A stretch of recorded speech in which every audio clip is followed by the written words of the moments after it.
Hello everyone. तब आज बात करने वाले हैं खेसारी लाल यादव जी और शिल्पी राज का एक बहुत ही बेहतरीन बोलबम सॉन्ग के बारे में, जिसका पोस्टर आ चुका है और फुल वीडियो सॉन्ग का रिलीज डेट भी आ चुका है। और इसको गाने को लिखे हैं अखिलेश कश्यप जी और इसमें म्यूजिक दिए हैं विकास यादव जी और इसे गाए हैं खेसारी लाल यादव जी और शिल्पी राज जी, जो कि आपको स्क्रीन के ऊपर दिखाई दे रहा है। जिस सॉन्ग का टाइटल रखा गया ए मोर भोला, जिसका टाइटल है ए मोर भोला।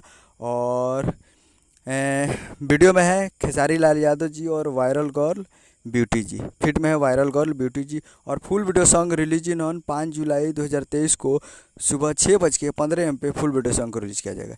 यानी कल 5 तारीख को सुबह 6:15 पे फुल वीडियो सॉन्ग को रिलीज़ किया जाएगा, तो आप लोग तैयार रहिएगा। और ये रिलीज़ किया जाएगा Annapurna films Bhojpuri YouTube channel पे। तो कल 5 जुलाई को सुबह 6:15 पे Annapurna films Bhojpuri YouTube channel पे फुल वीडियो सॉन्ग को देखने के लिए तैयार रहिएगा। उम्मीद कर रहा हूँ कि वीडियो अच्छा लगा तो चैनल को सब्सक्राइब बेल आइकन प्रेस कर देते हैं, कैसे खेसारी लाल यादव जी के लेटेस्ट न्यूज़ लाते रहे। और वीडियो अच्छा लगा तो वीडियो को एक लाइक कीजिए और चैनल को सब्सक्राइब कीजिए। और कल सुबह में तैयार रहिएगा अन्नपूर्णा फिल्म्स में। उम्मीद कर रहा हूँ मिलते हैं अगले वीडियो में, तब तक के लिए जय हिंद जय भोजपुरी।